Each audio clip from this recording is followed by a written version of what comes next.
I'm happy to move it, and Sarah's happy to second it, but I'm going to try and do them all at once.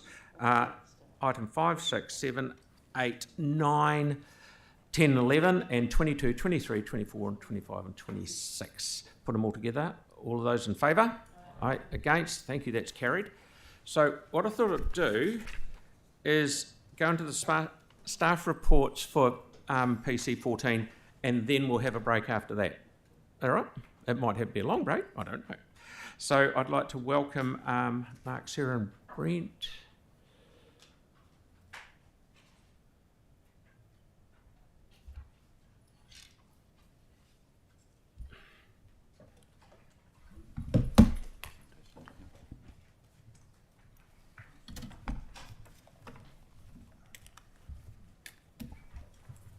I'd just like to say that I am happy to move items 1 to 5 and items 7 to 14, and Pauline is happy to second it as we're heading forward. So present away, please. Thank you, Chair. The team have prepared a PowerPoint that we'll run through very briefly and then answer any questions about the report. Hopefully the PowerPoint will help address some of what would have been raised as questions. As you know, staff have been working with the council on this issue for a number of years, and there is a deadline that's been set in law by a direction from the Minister that the council complete its decision-making process in time to publicly notify the conclusion of decision-making by the 12th of December. In order to do that, the Parliament has provided a special opportunity for this council and another opportunity for the Auckland Council to withdraw the undecided parts of the intensification plan change. Now, in order to withdraw it, the legislation says that the council must provide for something called a key requirement in the district plan. And that key requirement is that there's 30 years of feasible housing capacity provided for in the operative district plan. Our district plan at the moment doesn't provide that. So in order to achieve that in the time available, to get sufficient development capacity in the operative plan, the only way of doing that is to accept some more IHP recommendations for medium density zones. Because once the council accepts those IHP recommendations, they become operative in the district plan, and if it's for sufficient areas that provide that feasible development capacity, then the key requirement is met.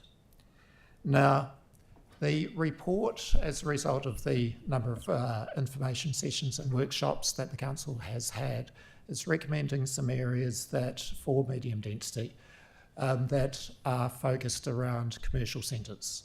That's consistent with the decision-making the council has already made on Plan Change 14, and it's consistent with council's decisions in relation to the Christchurch strategic plan.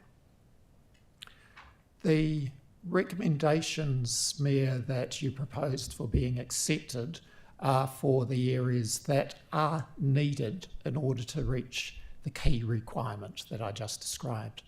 There are some other areas that are proposed by councillors for additional areas. They could be included, but they're not necessary to meet the key requirement.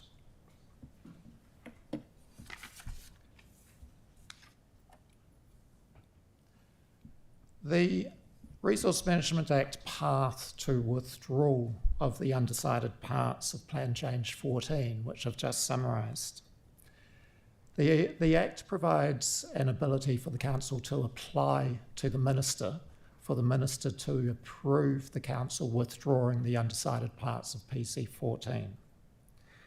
But the Act also says that the Minister can approve the withdrawal of the undecided parts of PC 14 only if the operative district plan meets something called a key requirement, and that's defined in the Act. That key requirement is sufficient feasible housing capacity, which means commercially feasible for a developer to meet Statistics New Zealand projected high growth demand for a 30-year period plus a 20% margin. Now, as a result of some very complicated modelling which has been approved, the modelling process has been approved by the Ministry for the Environment. As a result of that very complicated modelling that some council staff, or one in particular, have done, there is a feasible housing capacity in the district plan at the moment of about 65,000 houses. That doesn't meet the key requirement. There's another about 7,000 needed. Now, as I said, the only way to get that into the operative district plan in the time available is to accept some more IHP recommendations for medium density, because as soon as they're accepted, they become operative. Well, within a week or two, they become operative in the district plan, and at that point, the key requirement is met and the council can apply to the minister to withdraw the undecided parts of PC 14. Now, this slide is about what might happen if the council was to take a different route, and we've got 3 possible different routes there and the implications of those different routes. So the first is if the council was to decide to not provide any more medium density areas, not accept any recommendations in today's report for medium density areas. If that happens, first, the council has not met the key requirement for withdrawal of the balance of PC 14, means the council cannot withdraw the balance of PC 14, and if the council can't withdraw the balance of PC 14, that means the council must decide on IHP recommendations for all of the residential areas in Christchurch. So the result could be medium density across all residential areas. Second alternative route is if the council was to, in this meeting, remove or change some of the recommended medium density areas. Now, as I said, there's been some very complex modelling done to come up with an assurance that the areas recommended in the report for medium density will meet the key requirement. It's not an easy numbers game where you just count numbers of properties, because the modelling takes into account the size of the property, where the house is, the age of the house, all sorts of factors. It's not straightforward. So if the council was to start changing some of those recommended areas for medium density, and by change I mean take some out and swap them for others, then the decision can't be made today because we would have no idea whether the key requirement is met. And that's why staff gave a deadline with your agreement, councillors, of several weeks ago, if you were going to raise with us any proposals for changing, because that would mean that there would have been time for doing that recalculation. If those factors are raised today, then the decision can't be made today. Would have to come back in several weeks' time. Okay, third alternative route would be if the council was to reject the IHP recommendations for the zones that you have the opportunity to decide on today. So I've talked about accepting IHP recommendations and what the process is if you accept those recommendations. But if you were to reject those recommendations, for example, reject a proposed qualifying, an IHP recommendation on a proposed qualifying matter, or reject an IHP recommendation on how the rules work in a medium density zone. If you were to do that, your decision making is not complete. That means, because as you know from previous reports, if you do that, you then make an alternative recommendation to the minister, and the minister will then decide between the IHP recommendation and your recommendation. Now, there's no result of that in the operative plan until that process is complete. So the key requirement isn't met until the calculation is done again after the minister has made the minister's decision. We have no idea how long that would take. I mean, when the council made alternative recommendations to the minister back in December last year, or decided to make alternative recommendations to the minister, it took, 4 or 5 months for the minister to decide on that. So there's no way for that to be done in the short time available before the 12th of December. Okay, the decision-making considerations for today on deciding on the IHP recommendations. So in deciding on what happens within the areas you're making decisions on today, your decision making is confined to what's in the IHP record. And that's because that's what the RMA says. It says that in deciding on IHP recommendations, you're not allowed to take into account anything other than what is in the IHP record. The decision on what parts of the city to make that decision for is a little bit different, but this is quite a subtle thing, because in deciding what parts of the city to make that decision over IHP recommendations for, it's you are able to take into account things outside the IHP record, such as MRT corridors, or such as the Christchurch strategic plan, which has been referred to in the staff report. So you are entitled to take into account things like that. There has been a deputation this morning that has raised a legal concern with that. I don't share that concern at all, and that's not the legal advice to you. So the legal advice to you is that in deciding on those areas, you're not confined to the IHP record. But in deciding whether to accept or reject IHP recommendations on what to do in those areas, you are confined to the IHP record.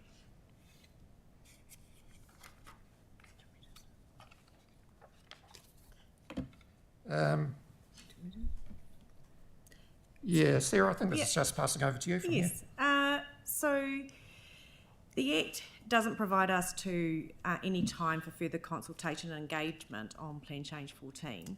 However, there has been extensive engagement and consultation on intensification to date, and that's occurred through the feedback of the draft plan change itself. There's 700 respondents, submissions on the notified plan change, where people could state their views on medium density in terms of locations and zoning, the provisions, over 1,000 submissions, and also through the Greater Christchurch Spatial Plan. So there were over 7,000 respondents to that that did propose areas or through mapping and through words as to where intensification would be focused. And so that together, so Plan Change 14 certainly supported intensification around commercial centres, and that's been given effect to through the December 2024 decision, and also Council's adoption of the Greater Christchurch Spatial Plan, which supported both residential intensification around centres and also along public transport corridors. So that's the direction in the plan. The structure of the decision report, the first part's in relation to the geographic areas to decide on, and that's regarding Resolution 5. The second part is the decisions on the IHP recommendations themselves. That is as relevant to the geographic areas that you've decided on with Resolution 5. So that's the zoning of new medium density areas, the qualifying matters applicable to those new medium density areas, and any other related provisions and consequential amendments that are required. The third part of the report is around agreed green delegations. So the spatial extents, in short, the medium density areas that have been proposed extend from the higher density areas that, broadly speaking, that you decided in December 2024. They are around most of our major centres and along our key major public transport corridors. In terms of the key requirement, the operative plan does not provide sufficient feasible capacity, and that's particularly when we have taken into consideration the impact of qualifying matters. Our recommendation is that we safely exceed the feasible capacity number, and also take into consideration the potential impact for qualifying matters that could reduce feasible capacity. So of all the areas that are proposed in the council report, that would see us just above the required 65,600 to meet the key requirement. That concludes our presentation. Thank you very much, Sarah, Brent and Mark. You didn't say much, Mark. Very clear, I feel. Okay, so we have some questions. Andre, Tyler and then Mel. Thank you. Yeah, just something that had been raised over the last couple of months is writing to the Minister, basically seeking the ability to make it easy to reverse previous decisions around the Central City walking catchments that we can't change as part of this process. So I'm just signalling that I've added an amendment that I've emailed round, which is us writing to the Minister asking for a way for us to be able to do that without having to go through an entire new plan change process to enable more density around the Central City. Thanks.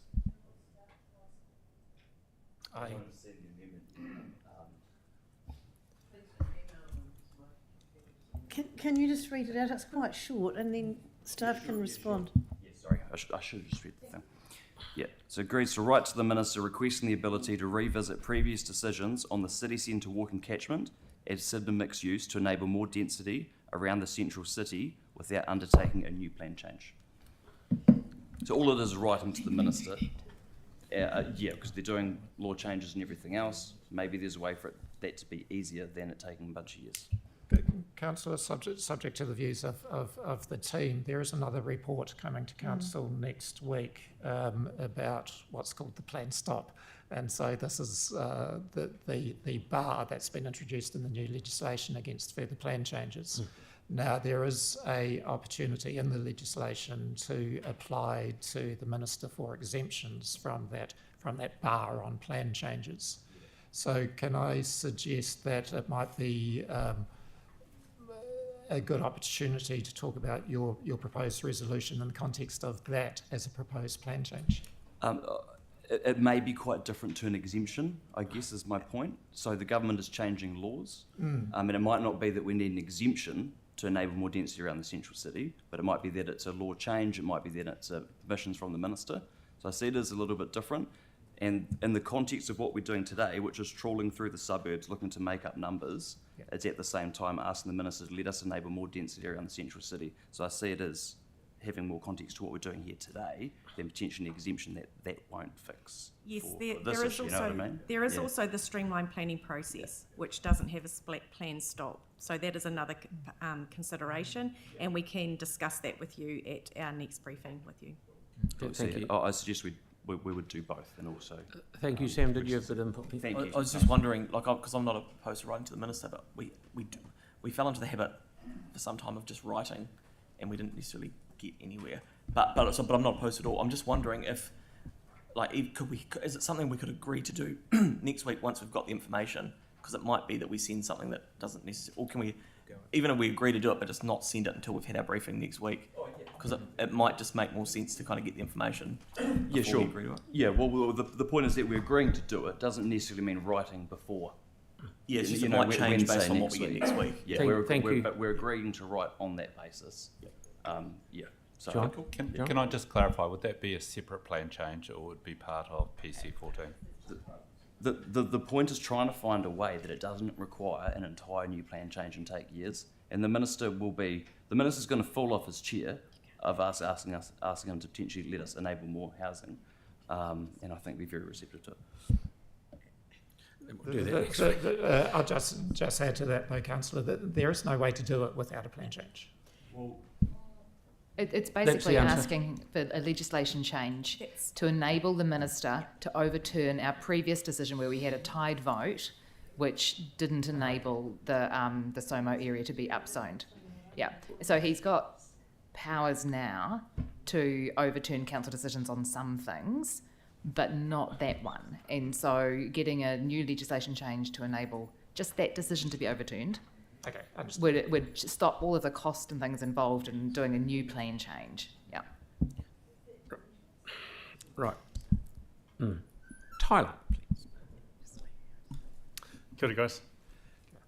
So the PT corridor amendment that I put in last time got turned down, obviously, and the real pinch points on this PT corridor really were in the Church Corner area in terms of being able to have significant width of road and amenity around that area. Can you please, Mark, if possible, talk to me about that amendment that I've got for attachment E? I see that there's some outdated housing along that area and an empty site. and on the other side, which is on the other side of Cornany Street, it's been left. Can you tell me why there's that small gap, just for public knowledge and my own? So you're leaving it residential suburban for the potential of the MRT, an MRT station going there. I just wanted to clarify that's what the planners were thinking. Sorry, can you just clarify the location? So on Riccarton Road, Yep. you'll see the little black area. It's between Pūriri and Cornany Street.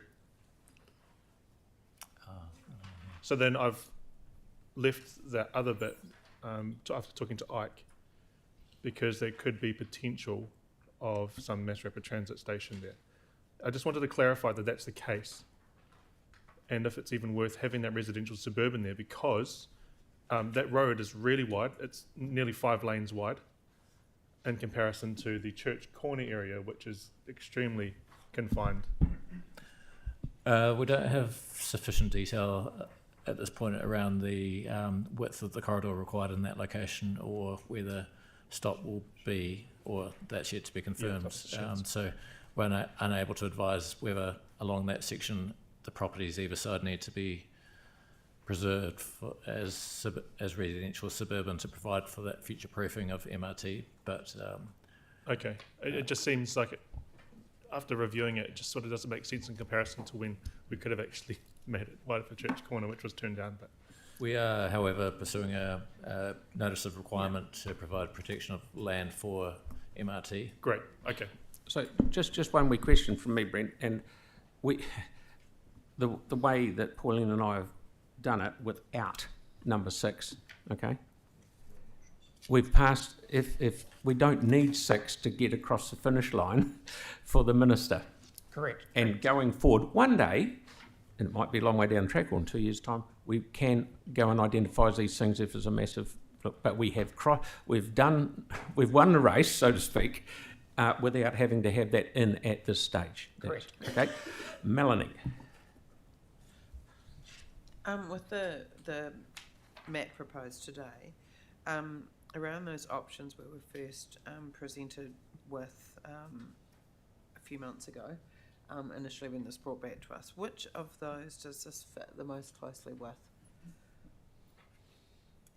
So I'm thinking we had options around key transport routes, around centres, the Greater Christchurch Spatial Plan and the Spatial Plan plus 2 extra areas. Yes, it falls broadly between option 3 and 4 that were presented, so it's in accordance with the Greater Christchurch Spatial Plan, less than the widest extent, so it's somewhere in between.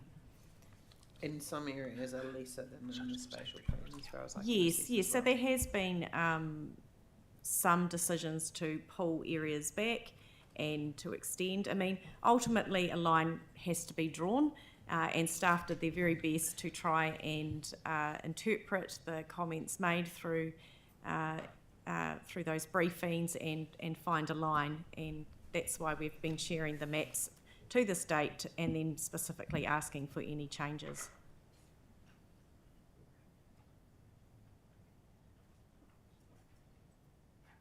Okay, Sarah, did you do your bit? Yep, thanks. Aaron, are you out there, mate?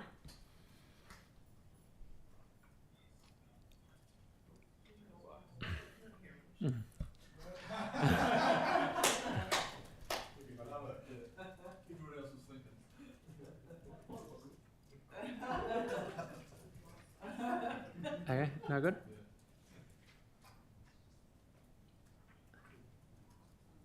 I'll ask that question.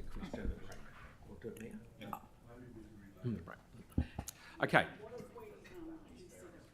Righto, so we can't hear Aaron, so I think we've...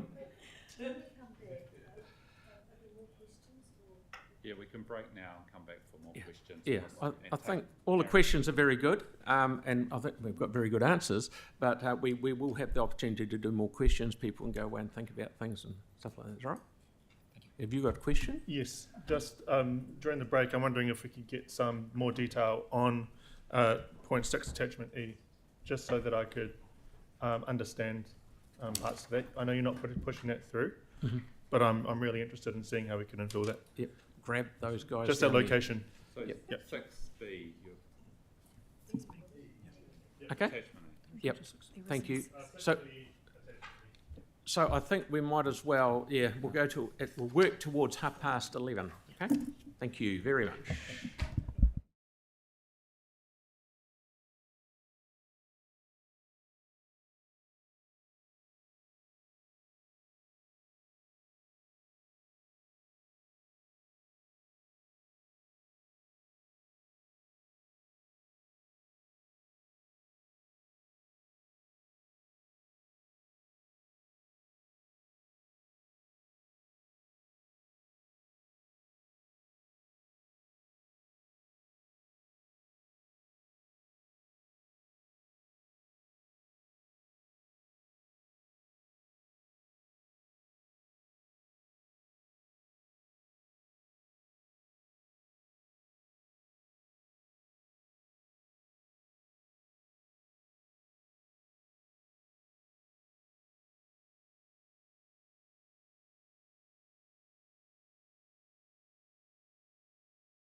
thank you, everybody. We are back.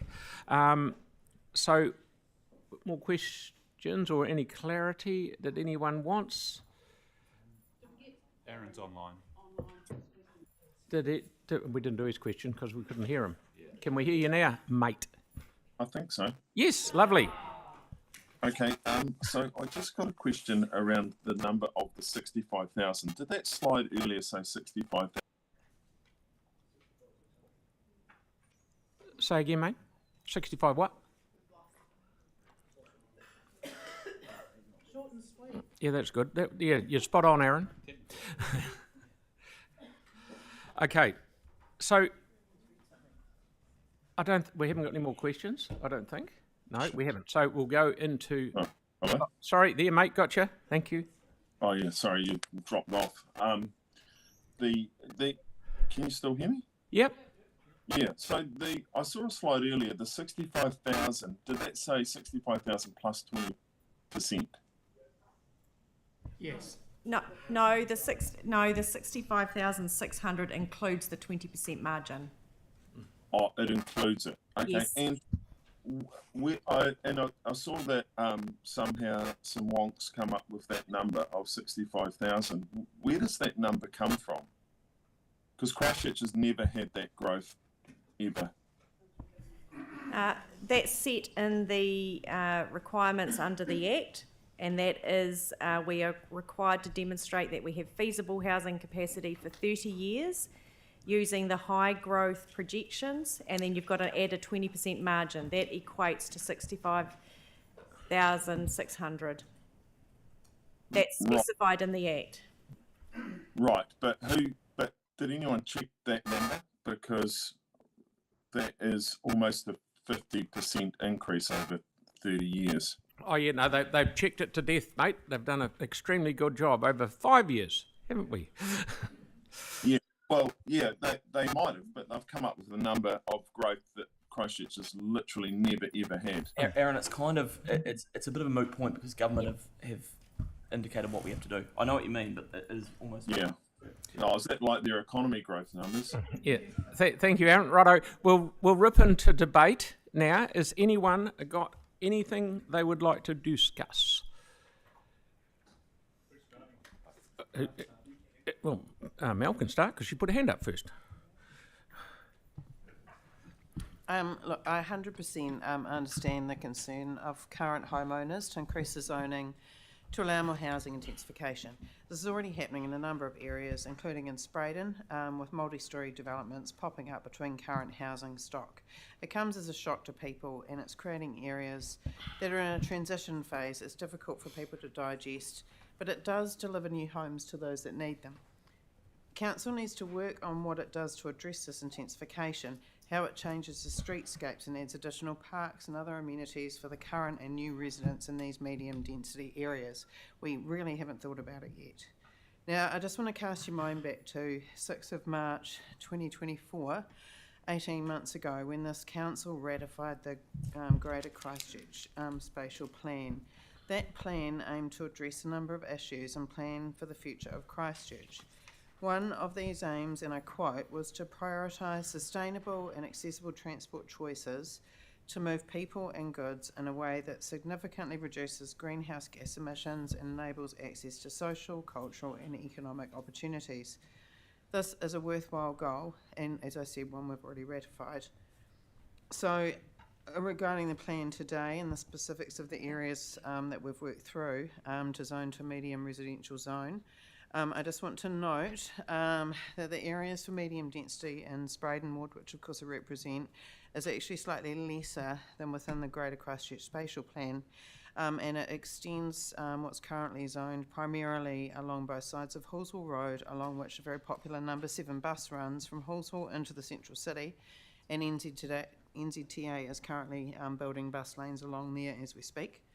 I note that in places like Hornby, the area of medium density is significantly less than in the Christchurch Spatial Plan, both around Hornby Mall in particular, and also along that future mass rapid transit lane. We have added parts of Stockburn, which I think are a good idea. I also note Papanui area is slightly less too. I haven't looked at them all, but it doesn't include all the length of Papanui Road, meaning that there are blocks close and north of St Andrews College that have been omitted, but that will eventually be zoned for high density once we have mass rapid transit. So the decision today fits closely with the Greater Christchurch Spatial Plan we've already ratified and means densities near key centres and along significant bus routes, which allows us to plan our infrastructure around these areas. We're between a rock and a hard place. We need to zone for more housing to satisfy the requirements of central government, and I do not feel like we've properly consulted our community, so I think it will come as a shock to them. However, the tight time frame, we have little choice. The decision today allows us to withdraw the undecided parts of Plan Change 14 and is a far better outcome than open slather, unplanned medium density throughout the entire city, which we would otherwise be subject to. Thank you, mate. Mark. Thank you. And thank you to the staff for your great listening and work on this.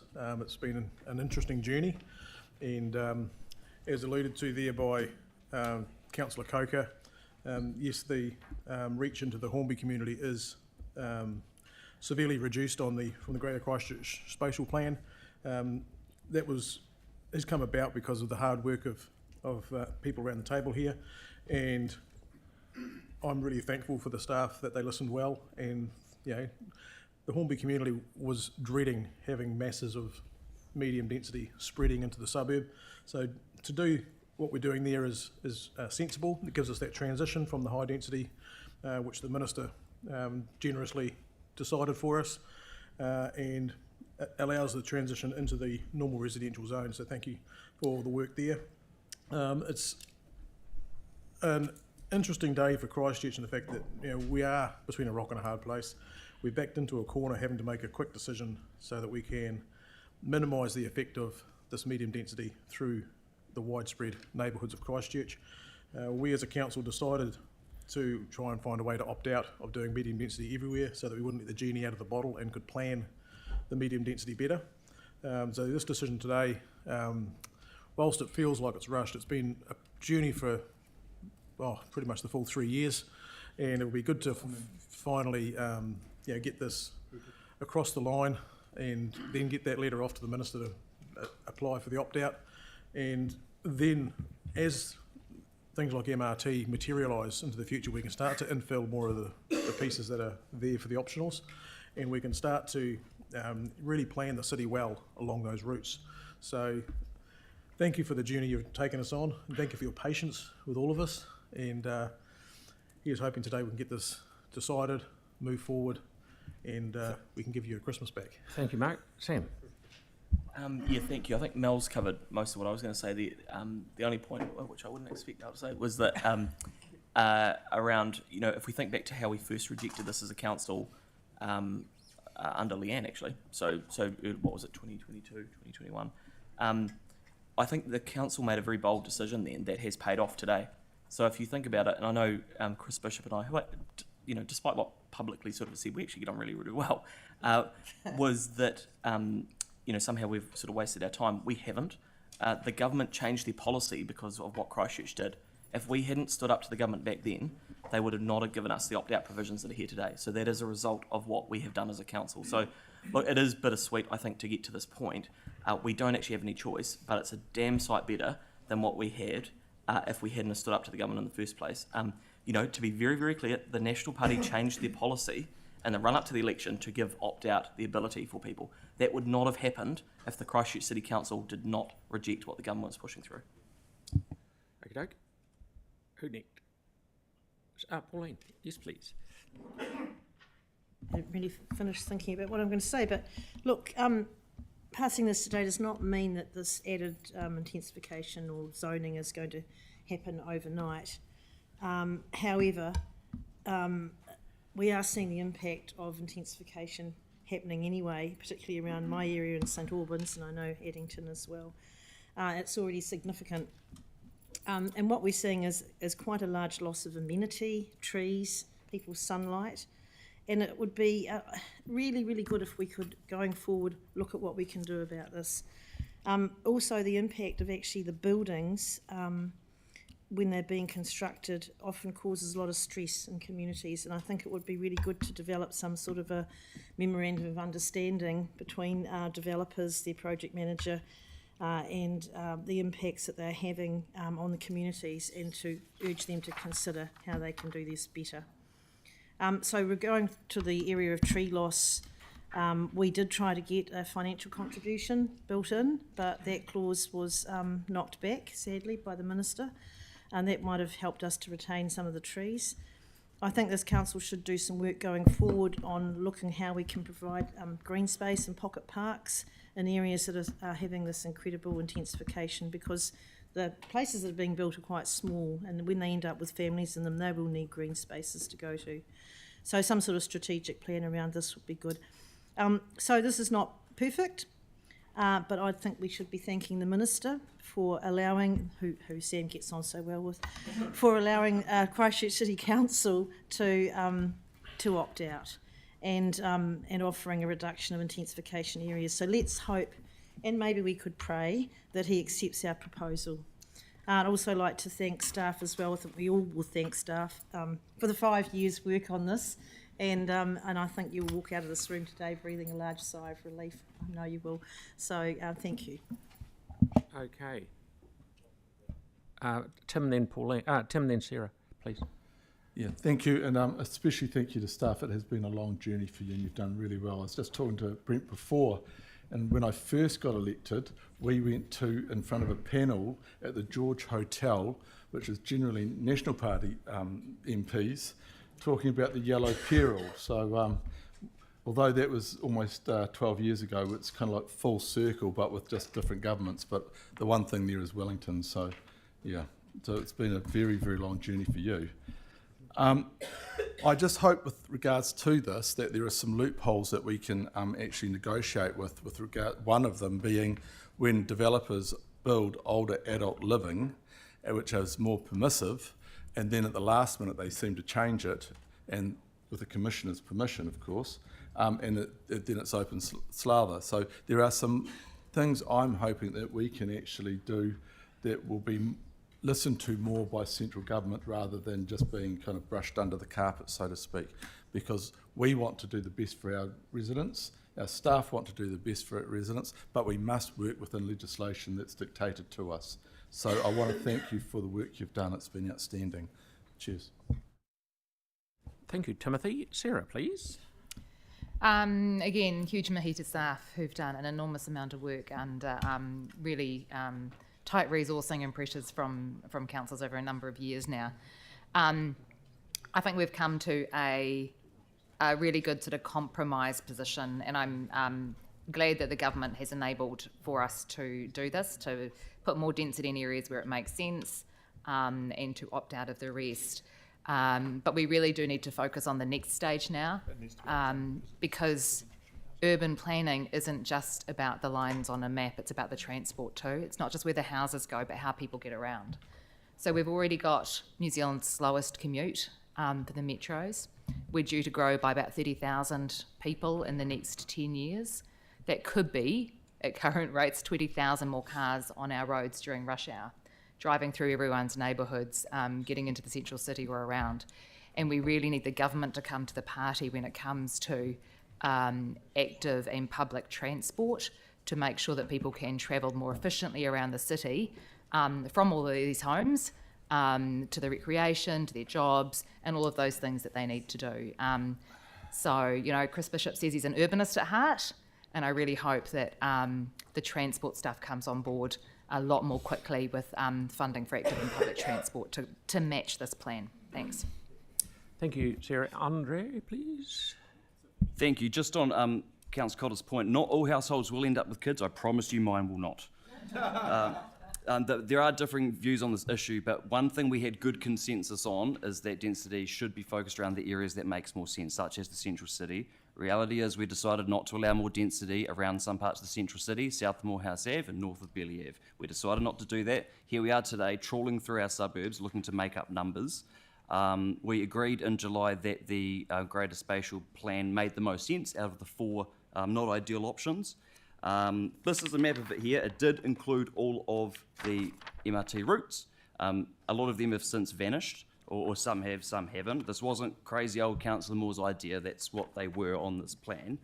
But sure enough, the government's going for housing growth policy is about to come into force.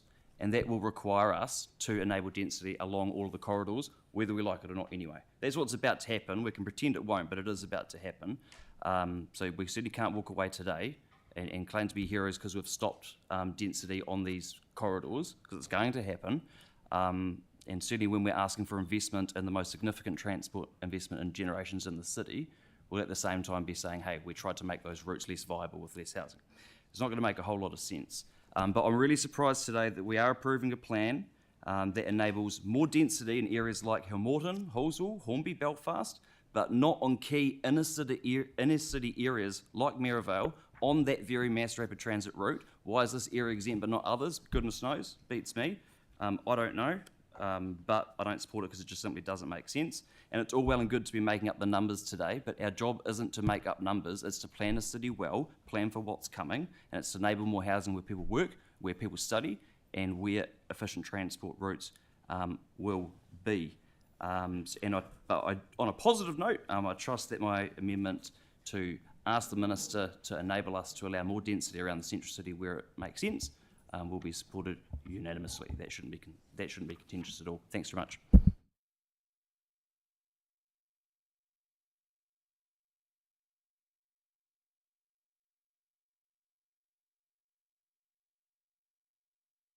Okay. Righto, we're nearly there, everybody. Tyler. Kia ora koutou. Firstly, I want to, again, thank staff for the amazing work that you've done, and you've worked really pragmatically, and you've tried your best to work as close to the community as you can, which the law allows.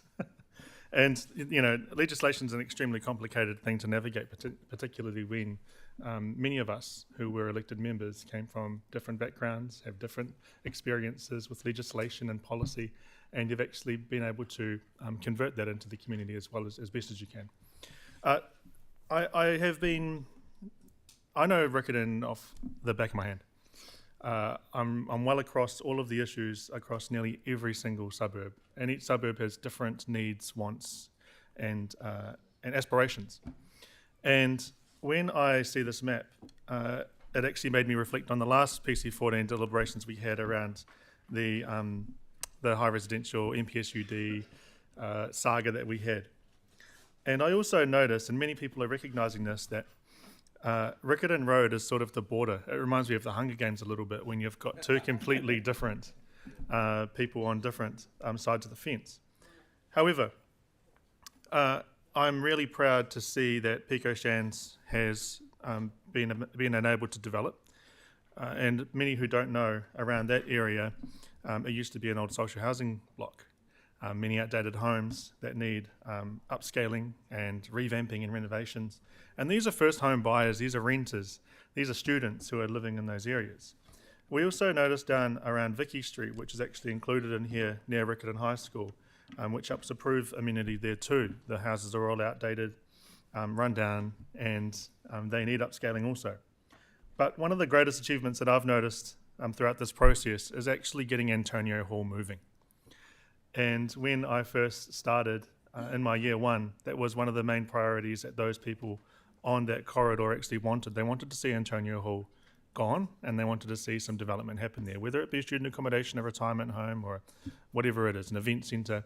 They just wanted to make sure that our area was looked after. So I think that we've tried to strike a fine balance. It's not all well and good.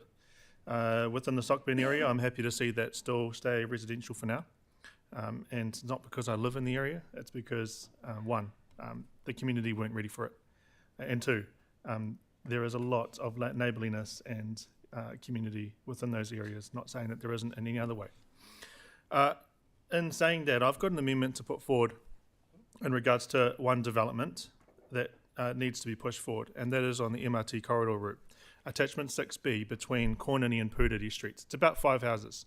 There is one development that needs to be developed as soon as possible. That is another Antonio Hall for me. I don't like seeing empty sites sit there for years and years and years, and us as elected members I think that we have been talking about filling up those empty sites, and I feel like this is the pragmatic way forward. So I think that's up in terms of the recommendation. Cool. So we've got an amendment from you, and we've got an amendment from Andre, and your one is roughly about 5 houses. Is that sort of? It's nothing, and it's in one of the bits that is right on the edge of the road, and it's very common sense. So Pauline and I are happy. Pauline and I are happy to have both those amendments put in as the substantial, because we do want to get out here before 11 o'clock. So what I'll do, I'll put that motion of, now we've got to make clear what we're doing. It's everything, 1 to 5 and 7 to 14, plus the 2 amendments, okay? So I'll put that motion. All those in favour? Aye. Against? Okay. Councillor Moore, can you repeat that, please? You want notes 1 through 14. Okay. Thank you. That is carried. Staff, have a happy Christmas.